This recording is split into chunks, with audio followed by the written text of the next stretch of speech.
Shalom, selamat pagi anak-anakku kelas 3. Iya, puji Tuhan, kalian tetap semangat dalam belajar walaupun saat ini kita belajar daring. Anak-anakku, kita masuk dalam materi yang ke-12, aku mau menolong walaupun berbeda. Ya nak ya. Nah, sebelum kita masuk ke dalam materi lebih jauh, marilah kita berdoa terlebih dahulu. Bu Inti akan pimpin dalam doa. Tuhan Yesus yang baik, terima kasih. Tuhan tetap memberkati kami, Tuhan tetap menyertai kami. Terlebih pagi ini Tuhan, kami mau bersama-sama untuk belajar agama Tuhan. Mampukan kami untuk bisa belajar dengan baik, mengerti setiap pelajaran yang boleh kami terima. Dan kami percaya bahwa Tuhan sendiri yang akan menuntun dan membimbing kami. Terima kasih Tuhan Yesus. Haleluya. Amin. Baiklah anak-anakku, sebelum kita masuk di dalam pembacaan Alkitab, kita akan bernyanyi terlebih dahulu. Kita akan memuji nama Tuhan terlebih dahulu.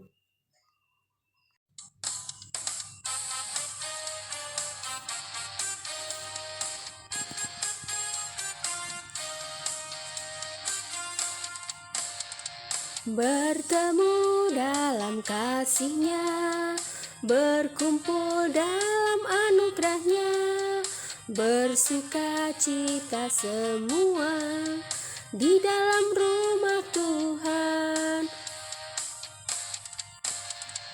Bertemu dalam kasih-Nya, berkumpul dalam anugerah-Nya, bersuka cita semua di dalam rumah Tuhan.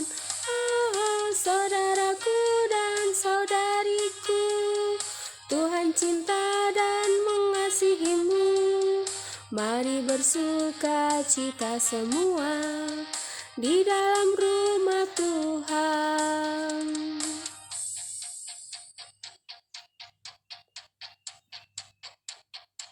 Anak-anakku, kita sudah memuji nama Tuhan. Marilah anak-anakku kita membuka Alkitab kita dari Lukas yang ke-10 ayat 25 sampai dengan 37.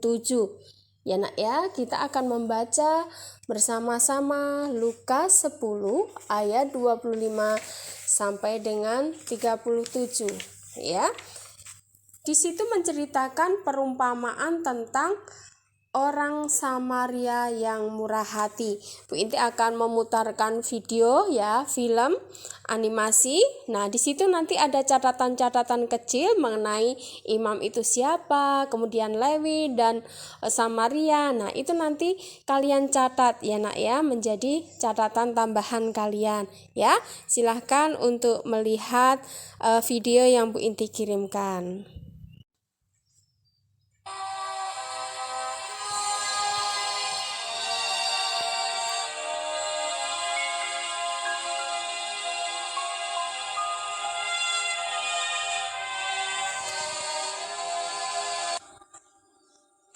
Pada suatu kali berdirilah seorang ahli Taurat untuk mencoba Yesus. Katanya, Guru, apa yang harus kuperbuat untuk memperoleh hidup yang kekal? Jawab Yesus kepadanya, apa yang tertulis dalam hukum Taurat? Apa yang kau baca di sana?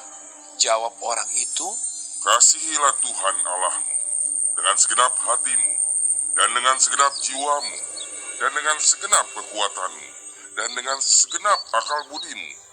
Dan kasihilah sesamamu manusia seperti dirimu sendiri. Kata Yesus kepadanya, jawabmu itu benar. Berbuatlah demikian, maka engkau akan hidup. Tetapi untuk membenarkan dirinya, orang itu berkata kepada Yesus, Dan siapakah sesamaku manusia? Jawab Yesus, adalah seorang yang turun dari Yerusalem ke Yeriko. Ia jatuh ke tangan penyamun-penyamun yang bukan saja merampoknya habis-habisan, tetapi yang juga memukulnya, dan yang sesudah itu pergi meninggalkannya setengah mati. Kebetulan ada seorang imam turun melalui jalan itu. Ia melihat orang itu, tetapi ia melewatinya dari seberang jalan. Demikian juga seorang Lewi datang ke tempat itu. Ketika ia melihat orang itu, ia melewatinya dari seberang jalan. Lalu datang seorang Samaria yang sedang dalam perjalanan ke tempat itu. Dan ketika ia melihat orang itu, tergeraklah hatinya oleh belas kasihan. Ia pergi kepadanya lalu membalut luka-lukanya. Sesudah ia menyiraminya dengan minyak dan anggur. Kemudian ia menaikkan orang itu ke atas keledai tunggangannya sendiri, lalu membawanya ke tempat penginapan dan merawatnya. Keesokan harinya, ia menyerahkan 2 dinar kepada pemilik penginapan itu. Katanya, "Rawatlah dia, dan jika kau belanjakan lebih dari ini, aku akan menggantinya waktu aku kembali." Siapakah di antara ketiga orang ini, menurut pendapatmu, adalah sesama manusia dari orang yang jatuh ke tangan penyamun itu?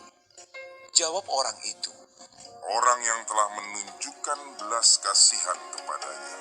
kata Yesus kepadanya, Pergilah dan perbuatlah demikian.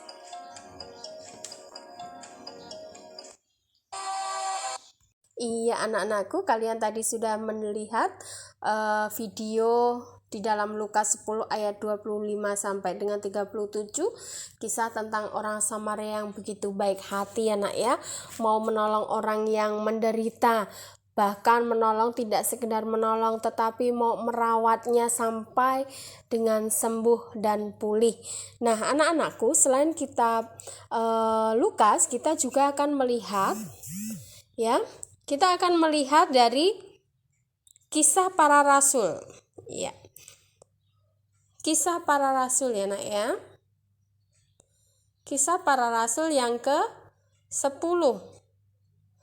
Ayatnya yang ke-34 sampai dengan 35 ya.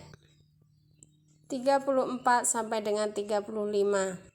Ya, kita akan baca bersama-sama ya. Bu Inti akan pimpin dengan membaca, kalian menyimaknya.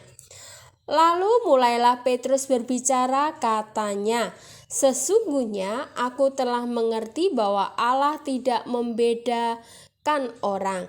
Setiap orang dari bangsa manapun yang takut akan Dia dan yang mengamalkan kebenaran dan berkenan kepadanya. Nah, 2 ayat ini sudah mencerminkan bahwa Tuhan itu tidak pernah membeda-bedakan ya. Dari kisah ini kita bisa meneladani bahwa Tuhan tidak pernah membeda-bedakan. Nah, yang terpenting adalah bahwa orang tersebut itu mengamalkan kebenaran dan berkenan kepada Tuhan ya. Nah, kita bisa melihat ya, sesungguhnya aku telah mengerti bahwa Allah tidak membedakan orang. Kemudian itulah firman yang Ia suruh sampaikan kepada orang-orang Israel, yaitu firman yang memberitakan damai sejahtera oleh Yesus Kristus yang adalah Tuhan dari semua orang ya. Kita bisa melihat itu dan sambil membacanya ya nak ya. Tuhan Yesus tidak pernah membeda-bedakan. Nah, Tuhan mengasihi semua manusia tanpa membeda-bedakan. Maka Tuhan disebut Maha Kasih. Kita juga harus mengasihi semua teman tanpa membeda-bedakan.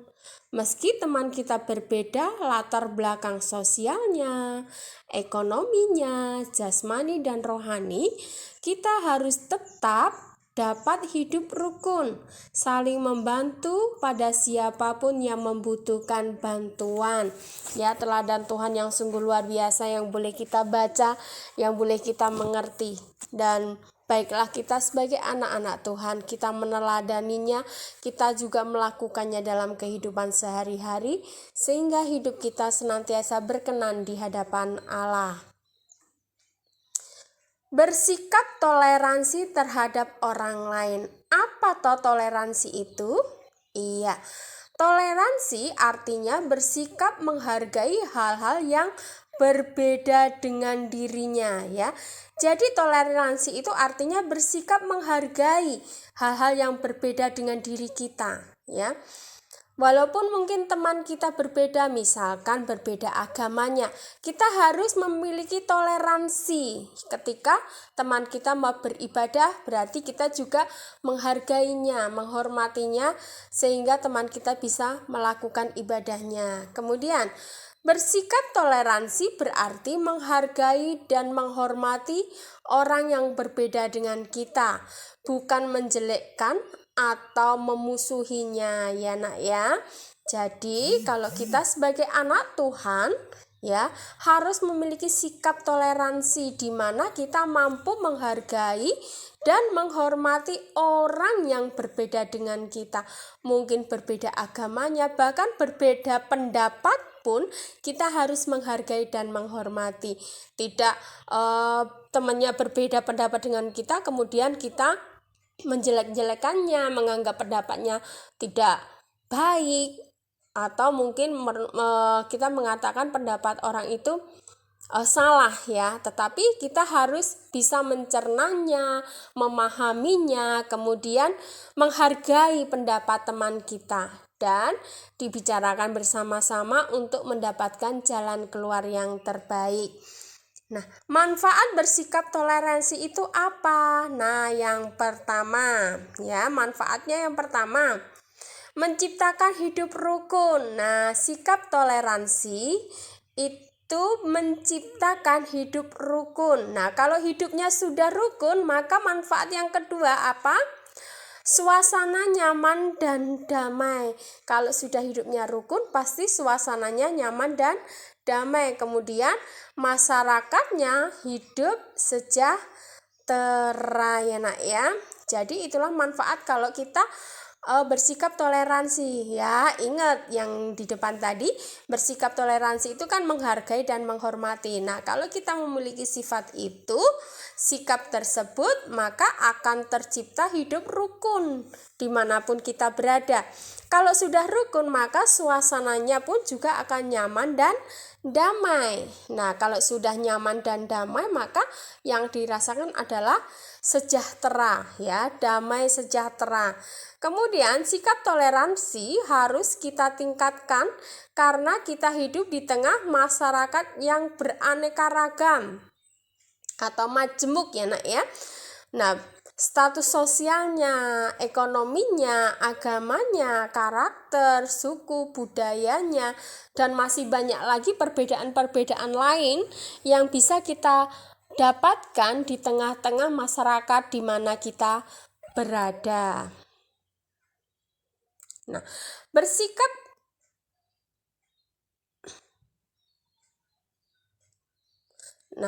menolong walaupun berbeda. Kalau sudah memiliki sifat toleransi tadi, kita akan masuk lebih jauh, menolong walaupun berbeda. Ada contoh dari tokoh seorang dokter. Iya, di buku cetak kalian sudah ada ya. Contoh dokter. Dokter siapa? Lee Darmawan. Apa yang sudah dilakukan oleh Dokter Lee Darmawan? Iya, kalian bisa membacanya ya. Dokter Lee Darmawan dan Dokter Sher yang memberikan bantuan kemanusiaan kepada yang membutuhkan dengan tulus tanpa membedakan suku, agama, dan budaya. Jadi Dokter Lee ini bersama-sama dengan dokter-dokter yang lain mendirikan sebuah yayasan Sher, di mana di situ mereka memberikan bantuan kemanusiaan kepada yang membutuhkan dan dilakukan dengan tulus tanpa membedakan suku, agama, dan budaya. Nah, kepedulian terhadap warga miskin mendorong Dokter Lee membangun rumah sakit apung. Nah, rumah sakit apung itu apa? Rumah sakit di atas kapal. Kenapa harus seperti itu? Karena dengan rumah sakit apung ini di atas kapal, maka Dokter Lee bisa rumah sakitnya ini bisa dibawa kemana-mana untuk menolong orang yang membutuhkan. membutuhkan. Nah, rumah sakit ini memberikan pelayanan kesehatan secara gratis ya nak ya. Gratis artinya kenapa? Karena memang Dokter Li ini dan dokter-dokter yang lain ini memberikan bantuan dengan tulus ya, tanpa mengharap imbalan dan tidak membeda-bedakan. Nah, para dokter mereka menyediakan bantuan medis untuk orang yang paling membutuhkan. Mereka yang dianggap miskin, yang terjebak dalam bencana alam, epidemi atau dalam wadah kena bencana atau wabah dan kekurangan gizi. Nah, ini diberikan oleh Dokter Li dan teman-temannya.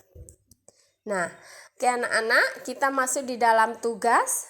Iya, silakan kalian mengerjakan tugas ini ya, mendata mendata sesama di sekitar kalian. Nah, ini tugas proyek ya nak ya, bisa dikerjakan dengan orang tua kalian. Nah, mendata orang sekitarmu yang merupakan yang kalian anggap sesama siapa, misalnya Bapak Joko, kemudian ibu siapa, ibu Sinta, ibu ini. Nah, itu kalian data semua. Nah, setelah kalian data, di kolom sampingnya itu dituliskan apa yang sudah kamu lakukan atau keluargamu lakukan kepada mereka. Misalkan seperti ini, Bapak Joko, keluargaku mengajak makan bersama. Kemudian misalnya Ibu Daryanti, ayah memberikan gula kepada Ibu Daryanti. Seperti itu ya nak ya, contohnya. Nah, kalian bisa yang lainnya sesuai dengan di mana kalian berada. Dituliskan di buku catatanmu ya, di buku agamanya, kemudian difoto dikirim ke Bu Inti. Oke anak-anak, begitu penjelasan dari Bu Inti dan tugas sudah Bu Inti berikan. Nanti kalau kalian kurang paham silahkan kalian bertanya ya, Bu Inti siap untuk membimbing kalian sehingga kalian bisa lebih jelas. Oke anak-anak, kita akan akhiri pertemuan kita pada hari ini dengan berdoa. Mari kita berdoa. Terima kasih Tuhan Yesus karena Engkau sungguh baik dalam hidup kami. Mampukan kami, ajar kami Tuhan untuk bisa membantu orang lain, mengasihi orang lain tanpa kami membeda-bedakan. Ajar kami Tuhan untuk memiliki sikap toleransi terhadap sesama kami, sehingga kami boleh membawa damai sejahtera dimanapun kami berada. Terima kasih Tuhan Yesus. Kami akhiri belajar kami pada pagi menjelang siang ini hanya di dalam satu nama, Tuhan Yesus Kristus. Amin. Iya. Terima kasih anak-anak. Selamat belajar. Selamat mengerjakan tugasnya. Tuhan Yesus memberkati. Dan jangan lupa tetap jaga kesehatannya. Patuhi protokol kesehatan.